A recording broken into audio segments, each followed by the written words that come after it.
Oke, kita bakal bedah salah satu saham yang lagi heboh banget nih di bursa, yaitu PT MDTV Media Technologies, atau kita kenal dengan kode native. Kenapa heboh? Soalnya ceritanya tuh kayak dua sisi mata uang. Di satu sisi, pasar tuh optimis banget, ngelihat ini kayak bintang yang bakal bersinar terang. Tapi kalau kita buka laporan keuangannya, ceritanya beda banget. Nah, tugas saya di sini sebagai mentor kalian adalah ngebantu kalian ngebongkar ini semua.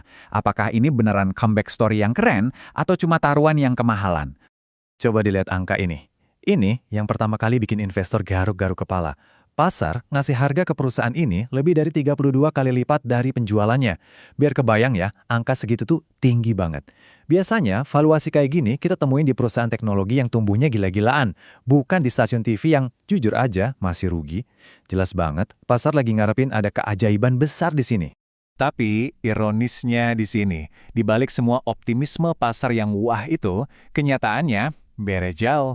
Kalau kita intip laporan keuangan 2025, kita bakal nemuin lubang kerugian yang dalam banget, 286 miliar rupiah. Minus ya, angka ini bukan cuma sekedar rugi loh, ini tuh udah lampu merah, sinyal kalau ada krisis finansial yang serius di dalam perusahaan.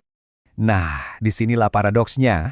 Ini teka-teki yang wajib kita pecahin bareng-bareng sebagai investor. Gimana ceritanya perusahaan yang lagi krisis finansial begini kok bisa dihargai semahal itu sama pasar? Kan aneh ya.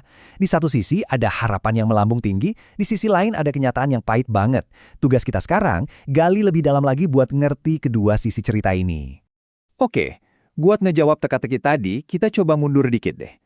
Ibaratnya, setiap investasi yang bagus itu kan harus ngerti dulu ceritanya dari awal. Jadi, yuk kita lihat dulu asal-usul Net TV ini gimana. Jadi Net TV atau yang dulu kita kenal sebagai Net TV itu sebenarnya fenomenal loh.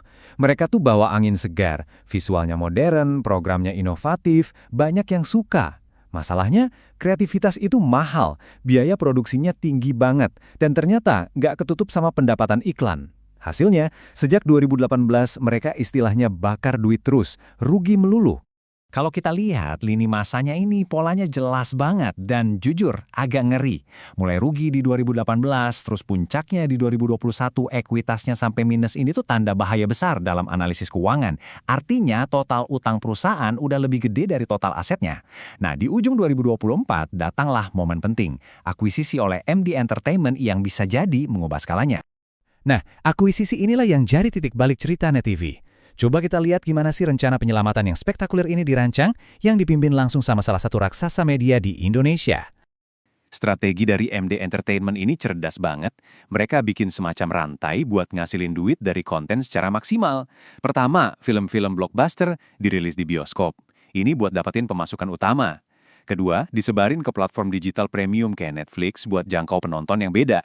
Nah, langkah ketiga yang paling penting, film-film tadi ditayangin gratis di MDTV, menjangkau jutaan orang di seluruh Indonesia. Ini kayak memeras setiap tetes keuntungan dari satu konten. Potensi sinergi ini kelihatannya kuat banget, sampai-sampai para analis di pasar modal langsung sadar. Laporan dari Sekuritas bahkan nyebut ini sebagai game changer total buat masa depan perusahaan. Ini penting artinya optimisme ini bukan cuma omongan internal perusahaan, tapi juga diakui sama para profesional di industri. Dan ini dia hasil yang mereka harapkan. Pangsa pemirsa diproyeksi bakal naik lebih dari 2 kali lipat cuma dalam 2 tahun. Tentunya ini target yang ambisius banget ya, yang didasarin asumsi kalau film-film keren dari MD Entertainment bakal narik penonton secara besar-besaran. Buat muatin strategi ini, mereka nggak cuma ngandelin kekuatan sendiri. Mereka juga ngajak pemain kelas dunia, raksasa penyiaran dari Korea, SBS. Kemitraan ini bukan cuma nyuntik dana segar 20 juta dolar, tapi yang lebih penting, ada transfer ilmu soal cara bikin program yang efisien dan disukai penonton. Sesuatu yang emang dibutuhin banget sama Net TV. Sampai sini, ceritanya kedengaran meyakinkan banget kan? Tapi, nah disinilah momennya, kita sebagai investor harus berhenti dulu, tarik napas, dan mulai bandingin cerita indah tadi dengan angka-angka yang ada di lapangan. Coba kita perhatikan tabel ini. NETV dihargai hampir 35 kali lipat penjualannya. Sekarang, bandingin sama semua pesaing utamanya. Jauh banget kan? Kompetitor terdekatnya aja nggak sampai 3 kali lipat. Ini anomali besar. Pasar seolah-olah ngelihat NETV ini ada di liga yang beda sama sekali. Dan kita harus bertanya, kenapa bisa begitu? Faktanya, kalau kita pakai model valuasi independen yang lebih konservatif, hasilnya malah nunjukin kalau saham ini udah kemahalan banget. Ada potensi harga bisa turun sampai hampir 46% cuma buat mencapai nilai wajarnya aja. Ini sinyal peringatan yang sangat kuat kalau harga sekarang mungkin lebih didorong sama euforia, bukan fundamental. Dan kalau kita lihat metrik kinerjanya, kayak return on equity, gambarannya jadi makin suram. Saat ini, NTV ada di posisi paling buncit di industrinya.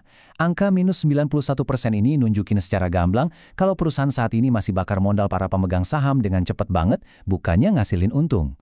Jadi, kalau angka-angka sekarang seburuk ini, kok harganya bisa setinggi itu? Jawabannya simple.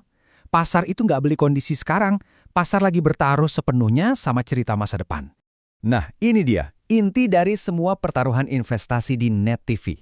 Semua optimisme pasar itu fokus ke satu titik ini. Proyeksi kalau perusahaan bakal berbalik arah secara drastis.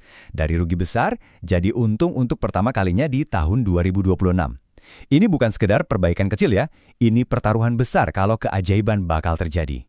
Pemulihan ajaib ini diharapkan datang dari ledakan pertumbuhan pendapatan seiring berjalannya strategi baru.